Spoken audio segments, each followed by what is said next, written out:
The production of this video was made possible by donors to the Orchestration Online Patreon initiative. Please consider adding your support to the creation of free educational internet resources by visiting our Patreon page linked below.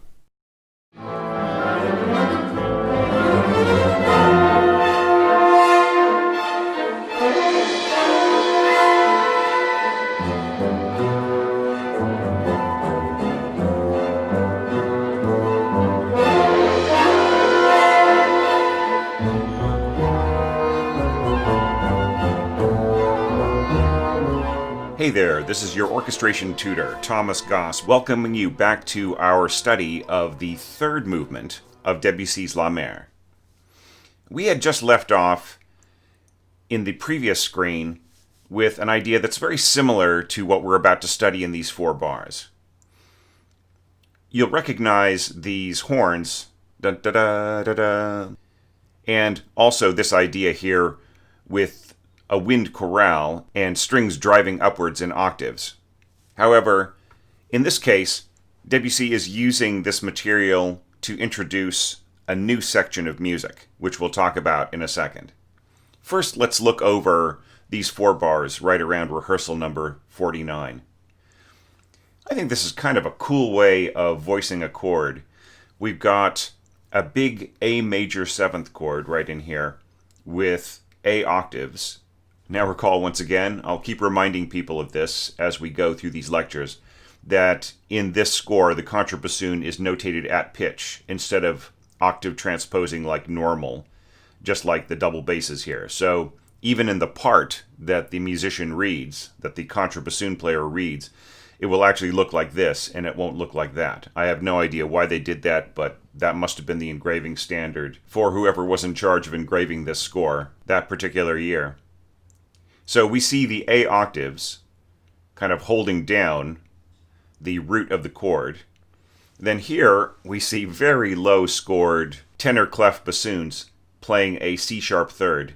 Now I would say, look, just don't do this. Don't score low in tenor clef. I mean, it is readable and players should be used to reading in tenor clef, and I can read that as an experienced score reader. But the fact is, you really should use tenor clef mostly for pitches, I would say, from the middle of the staff and up, right? So very low scoring is not recommended, and it's really kind of out of the character of the use of the clef. And of course, this would all be scored perfectly fine in bass clef, because the highest note is like C natural, right? So there's really kind of no need for the tenor clef at this point. So a C sharp third, and then right here we've got our A clarinet, notated B, sounding G sharp, right? So that is the seventh. We've got root, third, fifth, and seventh. And then above that, we have got the third being played by the English horn, and then here is the fifth and the seventh, and so on. And the flute is just tailing off from the previous screen. And right in here, the horns are actually playing the top three notes of that chord, the third, the fifth, and the seventh. And these same written notes, sounding an octave higher, are repeated by the trumpets. That's such a cool touch. And right at the end, these rising trills, really they are trills rather than finger tremolos, and they could have easily been notated just as trills. These sweep up underneath the crescendo and the trade-off between the brass instruments. Once again, here is a situation where the chamber strings of Kaleidoscope are just not quite enough to make a big dent in the sound picture here. Notice that Debussy has sort of anticipated some of the problems of balance in here by marking his winds pianissimo, and then allowing the horns and trumpets to stand out from the sound picture, but they will tend to obliterate chamber strings. Now here, just like we saw before, we've got the triplets in the cellos that are a little hard to hear, but they're still there. And they're essentially playing a triplet version of what's going on in the third bassoon. And then we have that punctuated an octave lower by staccato double basses. And then, of course, these runs from C up to C and then E. It's a very cool scale here, isn't it? C, D, E, F, G, A, B flat, C. So it's sort of like a C Mixolydian scale with that flat 7, except that it's occurring in the context of kind of an A root, which would make it more of a Phrygian kind of a scale. So going from A major 7th to A Phrygian. It's a very cool idea. Here we've got clarinet and oboes A2 playing an octave version of what happened in clarinets on the previous screen. And that is just leading up to this point right here. We're going right back to a whole tone scale here. Here we've got A to D sharp and back. So that is our diminished fifth working its way across the landscape. Really, really cool idea here. Of course, faster than that. And it has this wonderful swinging pulse to it, hooking at the top and then diving to the bottom and then going back and forth. And then with four horns thrown in there, kind of like a big foghorn or maybe an alarm horn on a boat. It really does bring a nautical sense of suspense there. Debussy immediately scales down the horns here, just to first and third. And you have a very brash statement here, so it is really best to leave it to the first and the third, just as is scored here. However, he does add some weight here, with oboes, English horn, and clarinets all doubling together. Notice that it is that same rhythmic idea. Da-da, da-da. It's that same rhythmic hook that we've heard throughout this piece that has that sense of alertness, right? Almost like a spray in the face. You're suddenly awake and aware, right? Little touch of cymbal here and there. Here he's having a loud roll and then he cuts it back down to soft. That, once again, is kind of hard to do. Once the cymbal is excited, it's better to sort of let it relax than to think that you can roll it down. Right here, the player will have a bit of trouble controlling it. So probably what is going to happen is that they will just allow the cymbal to relax a little bit, then add softer mallet strokes of a slower frequency. What I feel we should really focus on, though, is not so much these alarm calls by the hapless boat out in the middle of the raging seas. I think that we should focus on this theme. Now, do you remember this theme? It was reintroduced at the beginning of this movement a couple of lectures ago. We talked about it. And it was also played right at the beginning of the first movement in octaves played by muted trumpet and English horn. Now here it's coming back as a very sneaky bassline melody. This sense of coolness and agility and action under pressure is exactly why this music was chosen originally for the scene in Star Wars where Luke Skywalker and Han Solo are in the Millennium Falcon and they've just escaped from the Death Star and they're each climbing the ladders to their gunners' posts and getting ready to defend their ship. That music was reinterpreted by John Williams after Williams talked George Lucas into allowing him to create original music that simulated some of the temp music, and actually that was a way better idea. As much as that is rewritten temp music, I still think the reinterpretation is worth listening to and is a lot of fun, frankly. But right in here, we've got A3 bassoons plus pizzicato cellos, and notice mezzo forte, right? And here, pizzicato, staccato, staccato, tenuto, right? So he wants a really, really abrupt, dry staccato. And that will go perfectly along with the bassoons. In fact, it's not really necessary to mark staccatos on the pizzicato here, normally, because all you have to do is just add the staccato marks to the bassoon part, and they will hear the cellos playing pizzicato, and they will match their articulation. However, it's all good, especially since Debussy wants this effect here, tenuto, right, on this plucked note, so that the time value appears to last this long, even though it will really die out after a beat and a half. But still, it will be the bassoons that carry forward that sense of sustain. So bum bum bum bum bum bum bum. While above we have this very simple idea, which is to play A seconds. This is concert A plus B stuck together, just like here, and then the flute's an octave higher. So we just have these seconds being traded off from instrument to instrument. Notice how they last through, right? So starting here on the downbeat of the first bar, lasting through to the end of the second bar. And then the oboes come in and continue to play to the end of that bar. And then the flutes start in the middle of the second bar and tie to the next bar, where we see that they let go, and then the entire pattern starts again. And bassoons and cellos finish up what they were playing before. And that leads right back to where we started, with ba-bum, ba-bum. And exactly as before, oboes, English horn, and clarinet doubling together. By the way, the English horn is basically playing the same note as the first oboe. This is a really good way to compress this information in doubling. If you have the clarinets and the oboes doubling together, which is a combination that works great, whether it's Berlioz or Tchaikovsky or right here with Debussy, and then to have the English horn double the top part, it gives a really penetrating quality, because what you end up with is a mixture of three different types of timbre, right?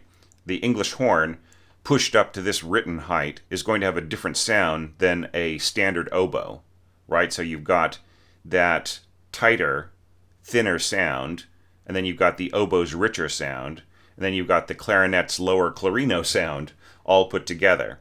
And that is a much more interesting blend than if it was two oboes above playing the C and the B, and then the English horn below just playing this G natural to A. Now the theme continues on, and since this is reinterpreted as all whole tones, it doesn't really matter where it starts, because every note in the melodic arc has the same relationship to every other note, no matter where you position it. So Debussy just puts everything up on an A, where before it started on an F natural, and he just adds pizzicato from below on double basses, and then puts in some arco when it gets to the end of the phrase, which I think really adds a lot. It just really amps up things for the horns and the winds right in there.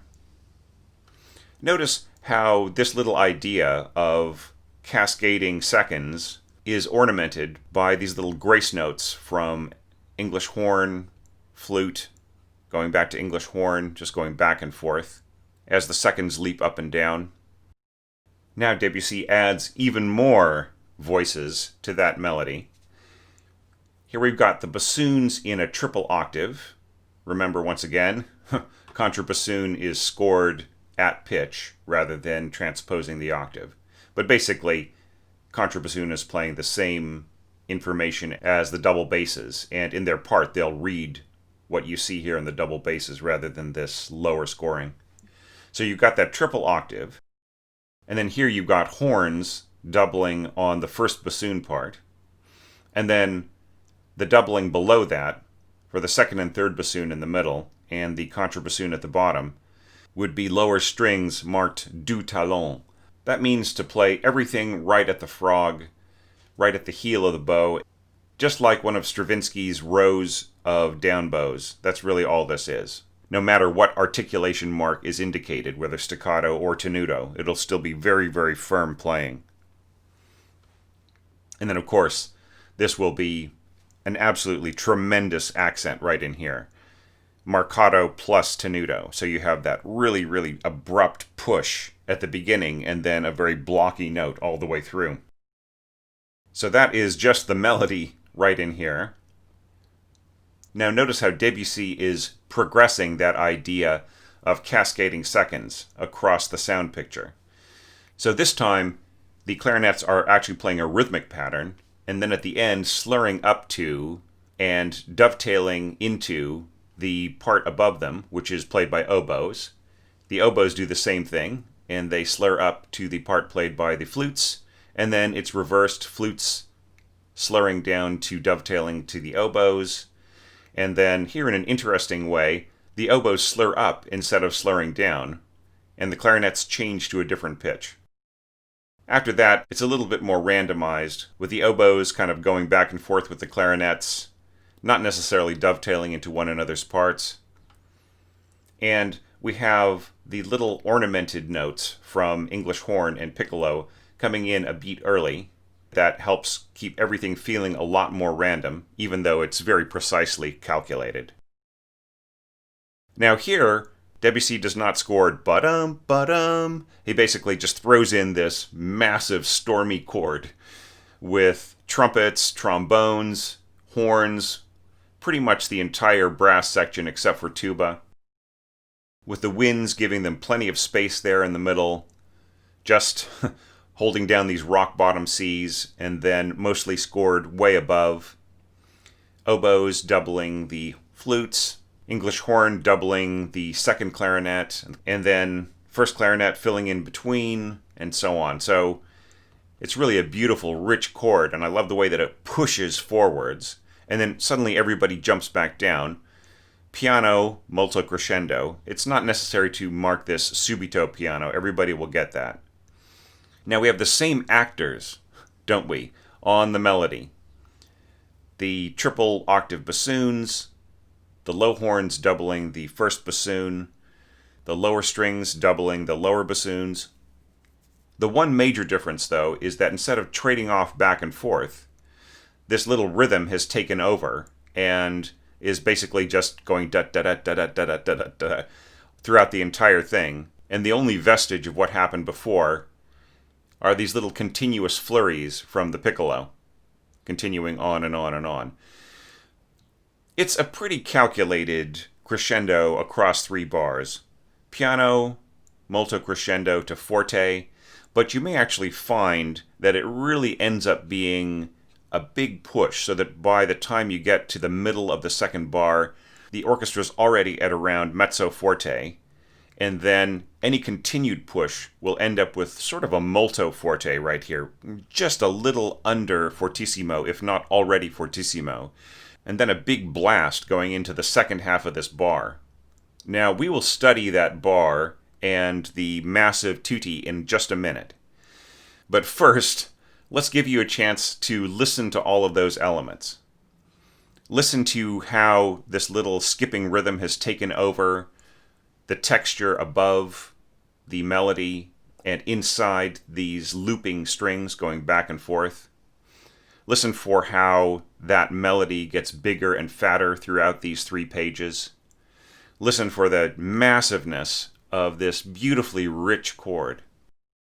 Check out how these little cascading seconds become ever more sneaky and yet ever more pronounced as the music goes forward.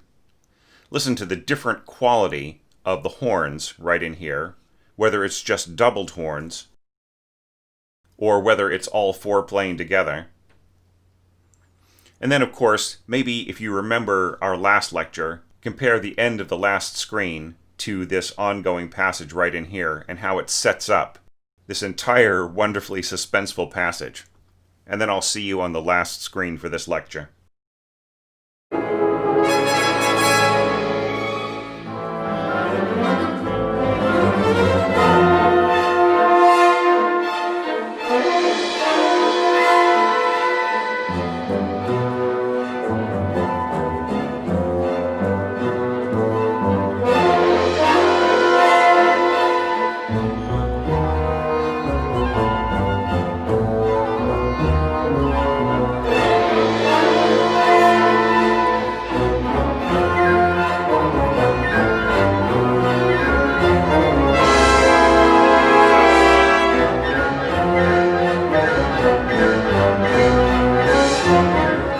Now for this incredibly delicious tutti.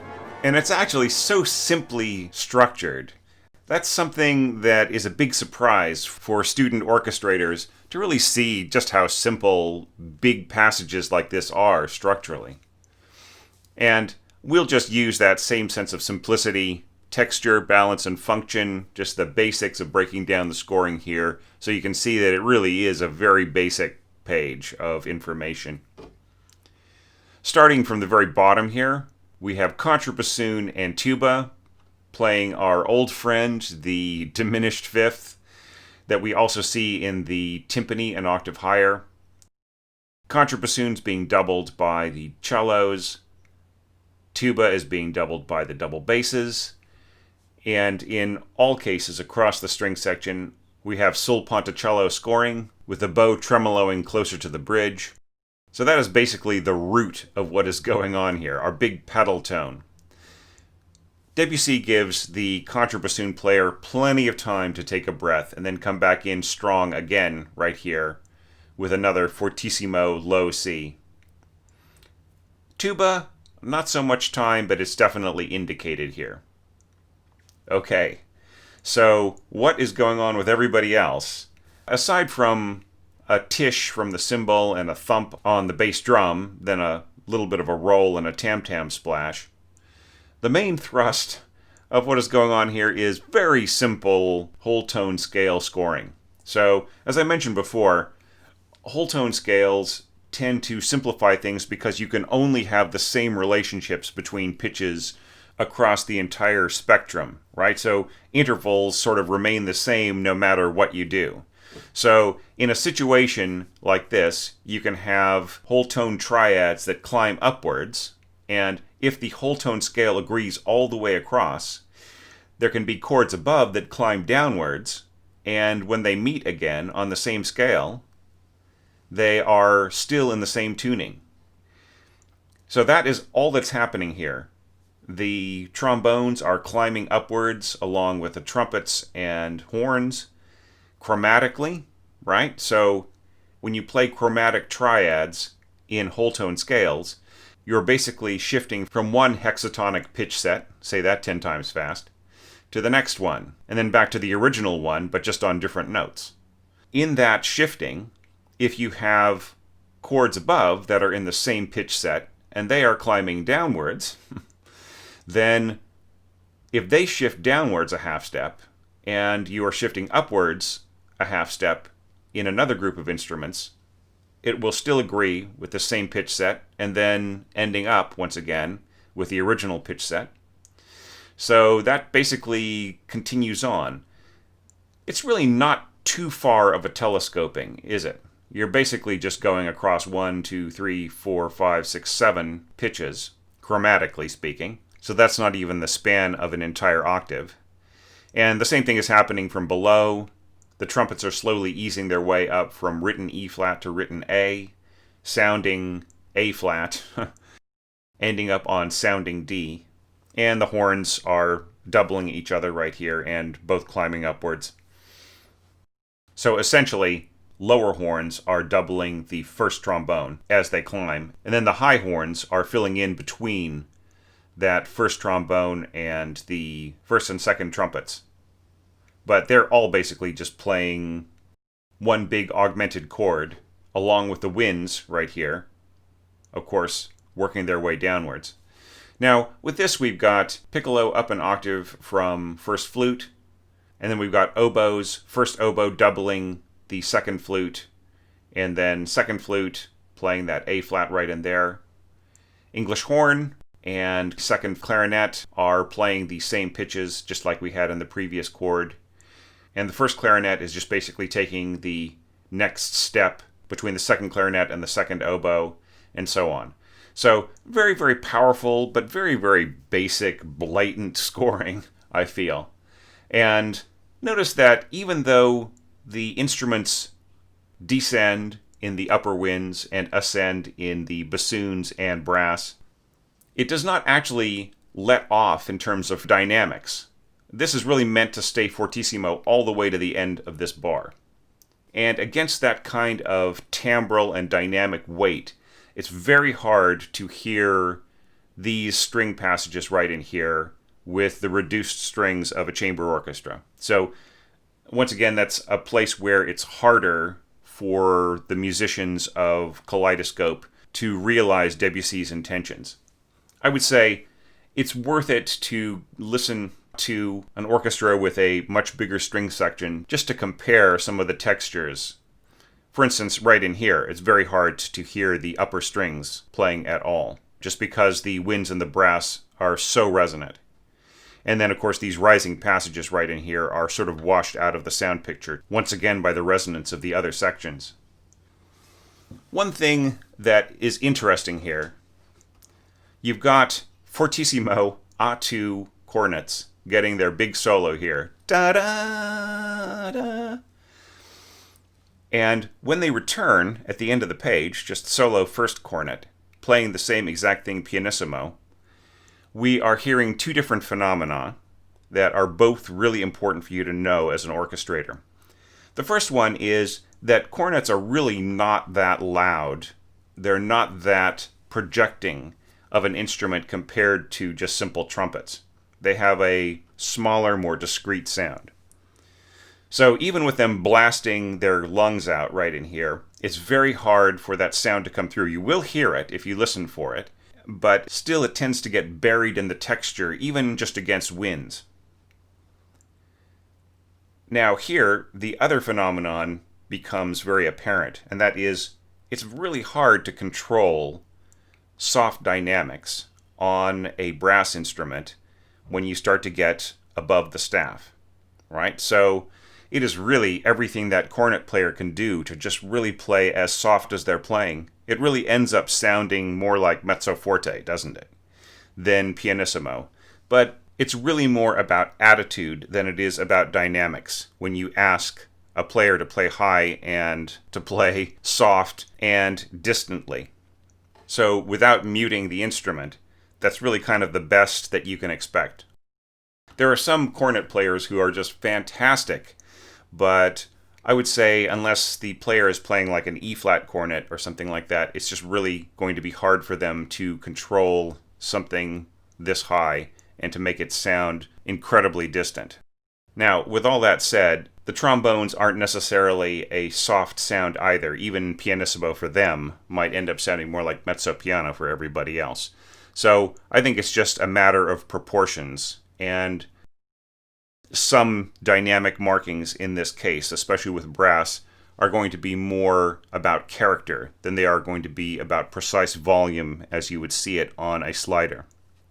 All right, so let's jump back so we don't leave out any bars in our analysis here. We're seeing a continuation of our diminished fifth roll, and we've got the same elements doubling those pitches an octave below in the strings, but diminuendo in both parts, and also in rolled bass drum.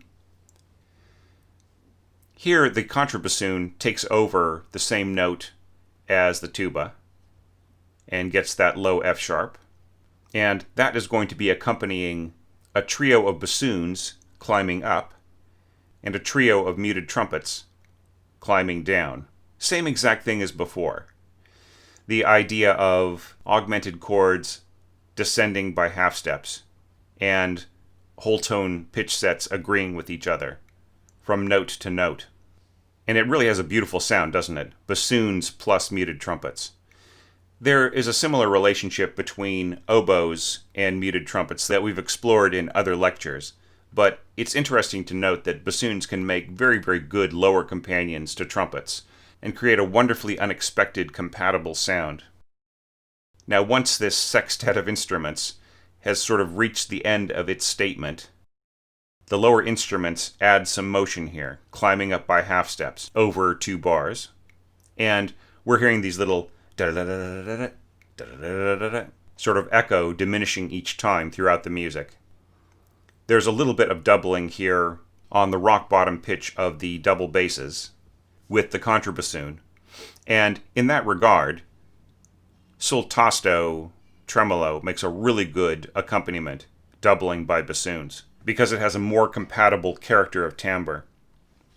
Now, as that rises up, we have descending horns, same thing, augmented triads, but you can see that the top note is being doubled by first and third.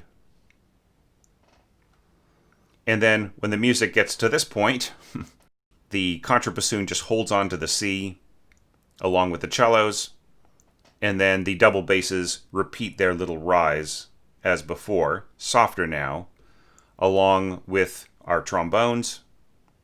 And then when the trombones get to this point, they just invert downwards, chord by chord, and that heralds the return of this cornet solo that we just talked about before, echoing and playing softly in context rather than in actual orchestral dynamic. And at that point, the tuba returns with an incredibly soft, low F, keeping the whole sense of that diminished fifth going, along with the tremolo cellos.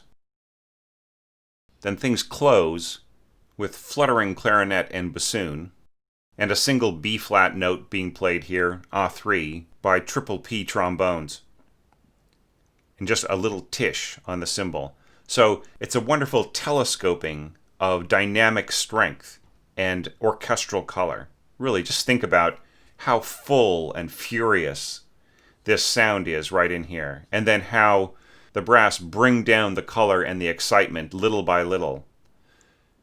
Trumpets teaming up with bassoons, horns teaming up with lower strings and contrabassoon, trombones taking over on this very somber, soft promenade, and then this dash of bright color occurring as if from a distance, and then just little flutters at the end.